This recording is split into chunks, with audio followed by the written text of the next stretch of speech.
Hey, all y'all out there in Facebook world, LinkedIn, and YouTube. Super excited today. Robin is joining me. Welcome, Robin. Hello, hello.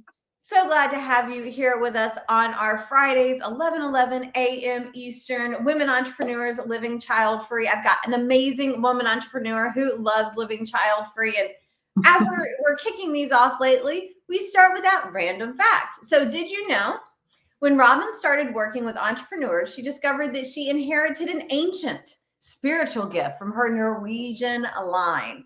What is this intuitive superpower? So it's funny. On Monday, I was on a panel and they were talking superpowers, and here it is Friday, and we're talking superpowers. So it's a super powerful week, y'all. So tell us a little bit about your superpower, please. Absolutely. And I really do think people are tapping more and more into their superpowers, just as a little aside. So my superpower is that I am what is called a liminal master. A liminal master takes you to the in-between spaces, the 4D plane, if you will. So you've probably heard about, the 2D, the 3D. This is the world that we see around us. And you probably heard about the 5D because that is a very trendy topic right now. But people don't know a lot about the 4D. And the 4D is the in-between space. This is what I liken to before you fall asleep, when you're kind of in that hazy space and your mind is running and you're able to go just like anywhere. Well, as a liminal master, it is my inherited gift to be able to go there at will and to also guide you there and take you there at will. Nice. I don't know that I've ever heard of that. Now, how do you use that in your business? And I guess before we do that, who is Robin? Y'all are like, what? I don't know who she is. And you're going into this. So let me start off with the bio, though we know we're not going to get very far. So Robin is a reformed MLM boss babe turned unapologetic solo-preneur, aka boss bitch. She teaches neurodivergent women how to start using their unique wiring as their superpower that will make them more money and feel more fulfilled in business. So bringing in that a little bit, tell us more about, how you pull that superpower in and what it is that you do for the neurodivergent women that you work with. Though I think I'm going to just even stop there. Because neurodivergent is like, I told y'all, this is, we just go where we go. When you say neurodivergent, what does that mean? So neurodivergent means that you have a naturally different wiring than those of quote unquote neurotypical. Now, the only difference between neurotypical is just the majority, right? However, our world is designed for the neurotypical person. And so when you're neurodivergent, you don't have the same way of interacting with the world, especially when it's designed for someone who doesn't have wiring like you. So a lot of the times we grow up being told things like we are not living up to our potential, like we are lazy, that we are too much or talk too much or too passionate or too emotional. All of these things that are projected upon us because we don't interact with the world as neurotypical people do. And so not only are we subject to a lot of negative feedback, but it also affects us on a subconscious level. And when you're talking about the subconscious mind, you're talking about the actual operating place from where we make 95% of our decisions. Now, the subconscious mind, it doesn't care if you want to be successful. It doesn't care if you want to make more money. It doesn't care if you want to make a huge impact. All it cares about is if you are safe. And it says you are safe based on that programming. So let's say that when you were growing up, you were taught that it wasn't safe to be seen. Well, like my client, Jen, she had this huge problem around being seen, yet she really knew that she wanted to make an impact in this world and she wanted to start her business. She has this very amazing, unruly community, which I absolutely love. But when she came to me, she had a story that it wasn't okay to be seen for the neurospicy individual that she was. And it simply came from a story when she was in middle school. Yet she was carrying this programming that it wasn't safe to be seen. So no matter how much she tried, well, she just kept self-sabotaging and not being able to put herself out there. But when she came into my world and discovered the liminal master and discovered hypnotherapy, which is the practical application, she discovered all of this for herself. And when I work with neurodivergent people, it is because we have more of a natural ability to go into the liminal space. It's called the theta frequency, and we're there often. Have you ever found yourself? Yeah. Have you ever found yourself, spacing out? Or have I ever found myself spacing out, or do I spend half of my time spacing out? Like exactly. Yeah. So hypnotherapy really works to our superpowers, if you will. And so Jen was able to discover this for herself. And together we were able to reprogram this. And now not only has she launched her own super successful community, her own super successful podcast, but she is also a consultant for 5-figure, 6-figure business owners who want to be on podcasts themselves. So she's putting herself out there in multitudes of ways that she would never have thought possible for herself if she was carrying this program. Gotcha. I so appreciate it. Yeah. And the more I am learning, the older I get, is how much that stuff that happened when we were very, very young, or in our teens or 20s, but even that things that, like the other day I was figuring something out. I'm like, oh, this is like my 3-year-old story. Like this is, what I've got from being 3. I'm 46 years old now. I've got 43 years worth of experience and know-how, and I'm not 3 anymore, but yet we're still like, some of these stories are really ingrained. And it was funny because like my dad was in town. So I've been like working on myself and getting some of these stories. So I'm like, oh yeah, that's totally a story that I picked up from my dad. Oh yeah, that's totally like this thing that our parents teach us. And sometimes it's intentional. Like the thing we were laughing at is I don't buy like drinks at the convenience store. If we're going on a road trip, we would throw the stuff in the cooler and you just grab from the cooler. I always thought because it's more convenient than the convenience store, but also convenience stores have massive markup. And it's like, so I just, when we travel, I'm like, yeah, no, I'm not going to the convenience store. I've got my cooler. Like these are the little things that we pick up, which that one's not a bad story to have. But you're too much, especially and I love the neurospicy. My social media gal introduced me that terminology. I'm like, that's so much better in my mind. I hate like normal and typical, but I'm like spicy. That is fun. So you work with, a lot with the neurodivergent because it's just naturally there. I know I kind of tangented us off on that first, but tell us a little bit more about what you do. I know you kind of gave us a good overview of Jen, but tell us a little bit more about that, how you work with people. Yeah, so my hypnotherapy practice has actually evolved into an entire method. So I am starting a movement here of neurospicy boss bitches giving themselves permission to have the audacity to build the life and the business of their dreams. Like essentially having the audacity to build more for themselves than anybody ever thought possible for them. So we do this via the boss bitch method. And bitch, whether you love it or not, it is something that you can reclaim for yourself if you choose to. But in my world, it is not only a title, it is an acronym. And so these are the steps that we go through in order to get you from being afraid to start, being afraid that you'll self-sabotage, or being afraid that you'll get yourself back into burnout, to thriving in your business, to thriving and being receptive to making money, to not limit yourself based on these programs. So, we do a lot of emotional embodiment work. This is going back to nervous system work. Nervous system work is being able to hold an emotion and have the capacity for an emotion that is associated with that which you desire. So in that way, what we're doing is we're allowing your nervous system to become used to having these emotions and growing the capacity for these emotions. Because I'm sure you've heard this adage before, but the only reason we want something is because we want to feel the associated emotion, right?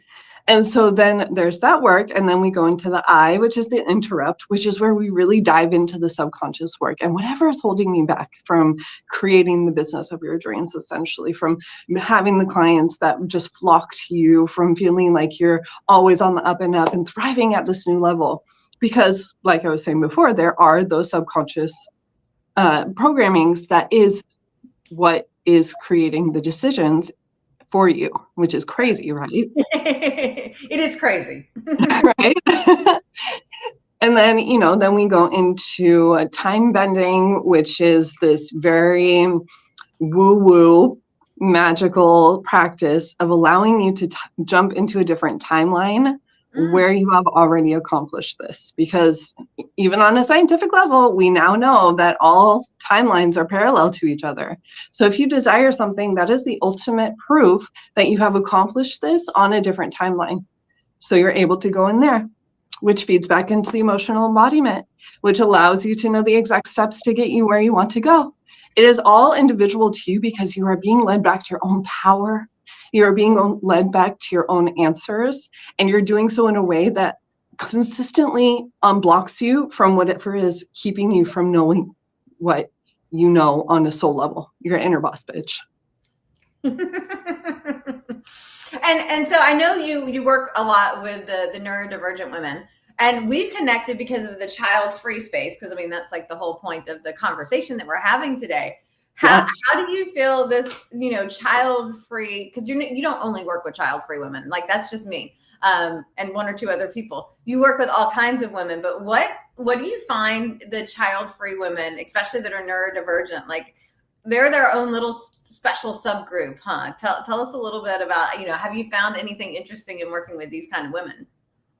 Oh yeah, absolutely. Because it's a reflection of myself and my own choices to be child-free, but at the same time, it is another layer deeper of the idea of what it is to build a business. Because for me to start this business from scratch, to have pivoted, to have been being in this space for 10 years now, has been the most crazy self-discovery journey. And I feel like when you're choosing to be child-free, you are choosing to create space to go deeper and deeper into that self-discovery journey.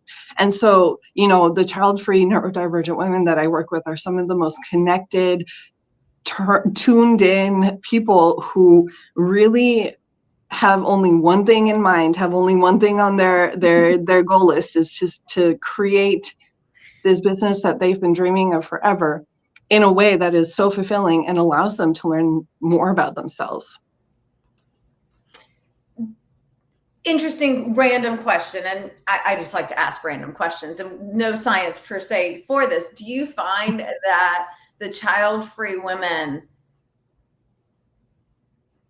do have a tendency to go deeper because that's just who they're driven to be, or it's more of a because they have the freedom and the time? Like the other day, last month, I was writing my book, and I'm like, all right, I've got heads down. I'm like writing my book. Honey, can you help me take care of the dogs? Like that's the help that I need for writing the book, which is not that big of a deal. And I'm just like, I feel bad, heads down, but there's a freedom that you have when you don't have to worry about all the other stuff. And so do you find it's kind of one of those chicken and eggs? Is it that we're more attracted to it, and so we're more likely to be more self-discovery and self-focused and movement and worldwide focus versus the moms that usually have, big or however many kids, that big component that I totally appreciate becomes like a huge driver in their lives?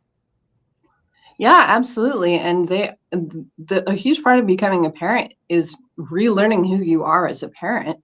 So that's a whole other level of discovering yourself. But, I've heard so many parents say that they lose themselves once they have their child. Or I've worked with so many people where they're coming back to their business after having a period of postpartum or postnatal. And when I work with childless women, it's like, I wouldn't necessarily say that it's a deeper level. I just would say that they haven't had that break in that momentum. I feel like every woman that desires to grow a business desires to learn about themselves regardless. But when you have a child and there is that break in that momentum, well, it's kind of like, you have to start over because you are this whole new person. So I feel like it's not necessarily that they go deeper, but I feel like they haven't had that break. So they're already at a different level. if that makes sense. Yeah, that does. Yeah, they're doing, it's a different path and it's a different, evolution of what they're doing. And instead of it being I am self-discovery, how do I be more Tiffanie? It's how would I be, and it's not me, but how am I more Tiffanie, and how am I more Tiffanie that's a better mom to Yeah, exactly. I'm sure my kids, if I had kids, David and Ann were like the middle names of my parents, and before that, that's like the family thing. So I'm sure there would have been a David and Ann. I hate, and it like, to me, it's a massive component and it's so crucial. But yeah, I could see how that would make a difference. Yeah, you shift. I like the idea of you're shifting your momentum. And yeah, to me, if you're a mom or a dad or a parent, is there a appropriate non-binary name for, I guess, parent? Not mom or dad, it's just parent. I'm like, I would say parent. Now I'm thinking the things that go on in Tiffany's mind today. I would say parent, but if anyone listening says elsewise, feel free to. Well, because I get, parent is an appropriate word, but now I'm wondering, mom, dad, because those are very gender specific, typically. Sorry, y'all. Squirrel. Here we go. Our Grogu. Yeah, look, hey, Grogu's hanging out today. He's like, it's a mom here. I can't see. All right. Squirrel, y'all. That's what we do. That's what happens when you get some folks and then you put things behind them. We're just like, what's going to happen? All right. So back to the bio, because I did want to share, because I hear more people nowadays than ever talk about the anxiety that they have in their life. So I do want to talk about this and see if you have any tips that you want to give to the viewing audience today. So Robin's methods have defied science as they've helped her clients release OCD and be free from anxiety without using medication, which is massive. And I want to talk to her about that, but I do want to read the next line too, which is rare. Y'all know me. I usually just want to jump in. But for her, in her perfect world, there would be a bunch of child-free neurodivergent women running around with the audacity to live a life grander than anyone thought possible for them. And she's here to make it happen, which I'm just like, yes, this is so brilliant, so in line with it. But because I know anxiety is something that so many people suffer with, can you talk to us? I mean, you can't, I know you can't tell us how to get rid of it in 5 minutes. That's not how this works, y'all. But can you begin kind of talking about how you work with people and maybe give us a tip or two? Absolutely. So for this specific case, when I'm talking about the OCD and the anxiety, that was a very surprise result. That what came from doing a past life regression with someone. This person discovered that they were enslaved in a past life. And when you're enslaved, well, OCD and anxiety literally keep you alive. Yeah. However, in this life, she was privileged and suburban. And for her to make that connection, it was like a light switch. And via her psychologist who was monitoring her, she was able to get the green light to go off of her medication and everything like that. So that's that case, which I have been so excited to explore with other people. But in terms of anxiety in the everyday, so what happens with a neurodivergent brain is that we are designed to absorb and process 40% more information than that of the neurotypical brain. However, we have a space in our brain called the basal ganglia, basal ganglia. And this part of our brain is what is kind of like what helps us make the to-do list. Like, this is the most important, this is the most, then this, and this, and this. Well, ours doesn't work the way that, quote unquote, it's supposed to. It doesn't help us make the list. It's essentially we're getting all of the information, it's just piling on top of each other, which, side note, is why I hate when people tell neurodivergent people to break it down and to make a list, because we've already done that. Trust me, we have 72 steps in our head already, but it's just making us more anxious. Yeah, I laugh. My husband and I like, if I'm unloading the dishwasher, it's a multiple stage process. He's like, no, it's just unloading the dishwasher. I'm like, no, it's unloading the bottom, but then let me make sure the trays are drying because the dog trays dry funky, and then it's unloading the top shelf, and then we've got the third level now, and then it's unloading the silverware tray. I'm like, it is not a one thing. It is like it's like 4 or 5 steps. He's like, no, it's not. I'm like, yeah, well. No, you just don't get it. It's just right. It's our brains you are just don't get it. So then often the result of this process is executive dysfunction, analysis paralysis. This is when we are on the couch with our fist balled up to our chest and we know that we need to be doing at least 5 different things. Are we resting? Maybe it looks like on the outside. Are we freaking out about it on the inside? Absolutely. What happens is that we retreat to this area of our brain that is instinctual and emotional. And that's why we have this anxiety, is because we are retreating to this place, but we don't know how to overcome the emotions and the sensations that we feel when we are in that place. And that's actually something that I help my clients do by giving them a very quick 10-15 minute hypnotherapy. It's called Executive Boost, and it's designed to help you overcome this analysis paralysis. So you're able to release all of the sensations of anxiety, because anxiety is an emotion, and you get back control of your day, no matter how many times you need to use it. Sometimes I use it 5 times a day. Sometimes it's 1. But whenever, especially when I'm close to my period, I use it regularly because hormones exacerbate our symptoms, of course. But I use it myself because I'm not immune. I have helped myself overcome executive dysfunction.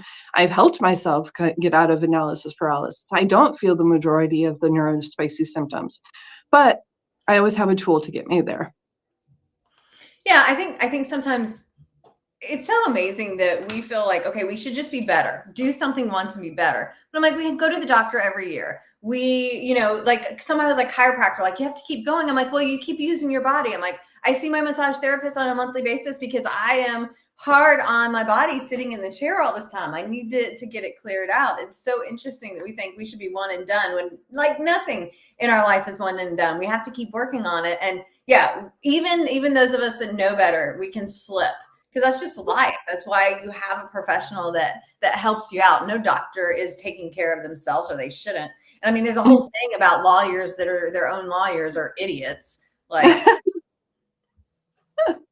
that's so funny. It's how we play. So I do love the fact of, we have to work on it. It's a work in progress. Now, we're just getting started with a conversation, y'all. I really wish I had spent like 4 hours on Fridays talking to the amazing women that I bring in. However, I have a coaching client at noon every Friday, so I only have this limited amount of time. Plus, it'd be really long on the replay. I do have one podcast that's like 4 hours long that I listen to, but it's a Stephen King podcast, so it makes sense that the episodes are super long. If the books are super long, most of the podcasts, though, we aren't that long. But Robin has a gift for us today, talking about activating your success frequency. So can you tell us a little bit about this, what it is, how we get it? Oh, and I'll tell them how to get it. Y'all, the link is wherever you are watching this video. So the link is in the description. So you don't have to wait for me to put it or grab it later. It is here on the screen, radiatewithrobin.com/your-success-journey or frequency. See, y'all don't even need to listen to me. Just click on the link. Now she's going to tell us about it. Robin, please tell us about the amazing gift on the link that I just butchered. Go click on the link, y'all. Yeah, so this is a hypnotherapy. It is, I think, about 15 to 20 minutes. And what this allows you to do is it allows you to tap into your own success frequency. I had previously talked about this when I was talking about time bending and future leaping and allowing yourself to go into that alternate timeline. So if that's something that really appeals to you, I would definitely do it, because I think a lot of the time in the coaching space, in the business world, we're told one way to be successful. You work with a certain person because they have one way to be successful, but there's not one way to be successful. And again, you have those answers within you. So this is allowing you to attune to those answers and even get a little snapshot of what it is like to actually have your desires, to actually have brought it into your tangible reality. I love the fact that it's like, yes, let's get in touch. And I have to say, I'm so excited about the time bending because I'm a time lady. I'm all about the time. The book comes out next month, The Entrepreneur's Guide to More Free Time. So like, let's play with some timing. So y'all do go check this out. Oh, I did want to ask, if people are like hypnotherapy, that's where I'm going to cluck like a chicken and jump around on one leg on stage, right? That's hypnotherapy, right? That is not right, y'all. But I want Robin to tell us why that is not right. But it's a common myth, so we have to address it.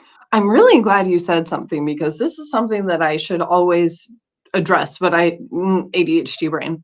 So what you know of the clucking of the chicken and all of that, that's hypnosis. Hypnotherapy is completely different. So hypnosis is all about programming your brain and giving you these ideas and whatnot.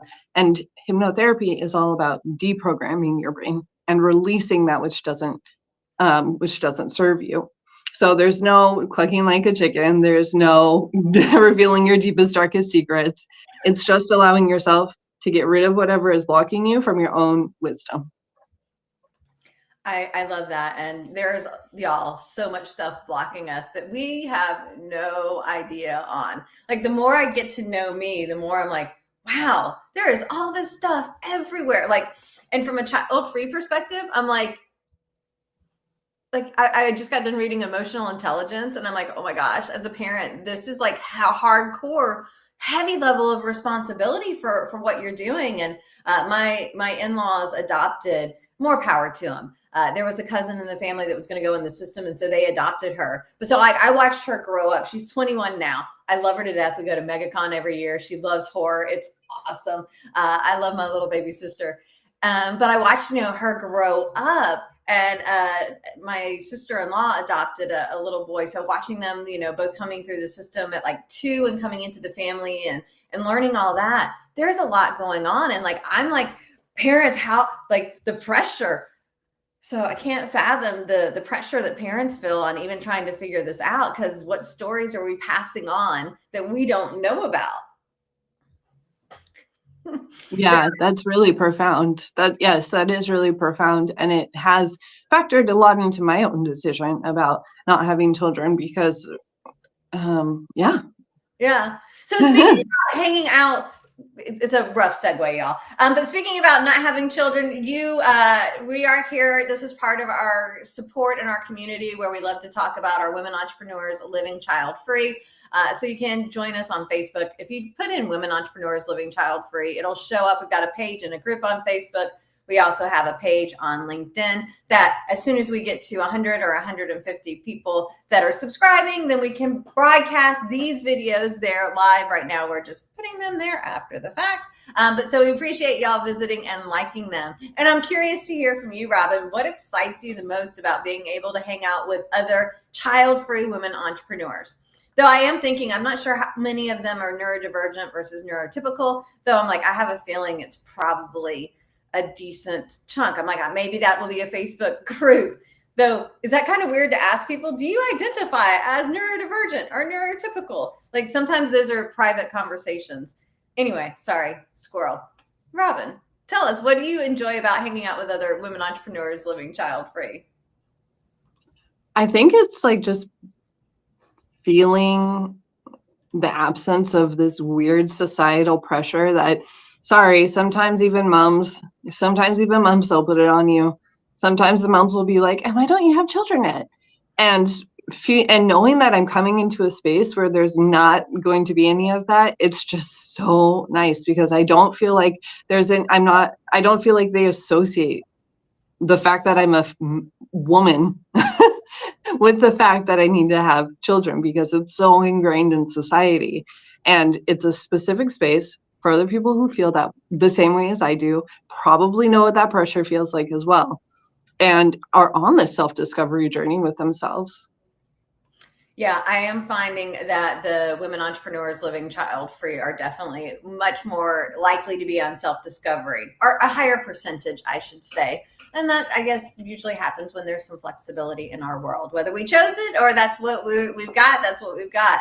Robin, it has been so amazing chatting with you today, learning all about, your method and your ideology, and, helping us clarify the difference between hypnosis and hypnotherapist, what you are doing. That's brilliant. And yeah, it's one of those things. It's like, I know the difference, but not everybody does. And so sometimes it's about what could be the difference. I remember my first time at hypnotherapy, I was working on the fact I didn't like to eat vegetables because that was a kid's story growing up. So my first trip to the hypnotherapist was about many years ago, was about, all right, let me eat vegetables. And I don't eat all the vegetables. Like, I'll eat broccoli. I don't love it, but there are plenty of veggies that I like now. So there's all kinds of things that you can do when you step out of those stories from when you're younger.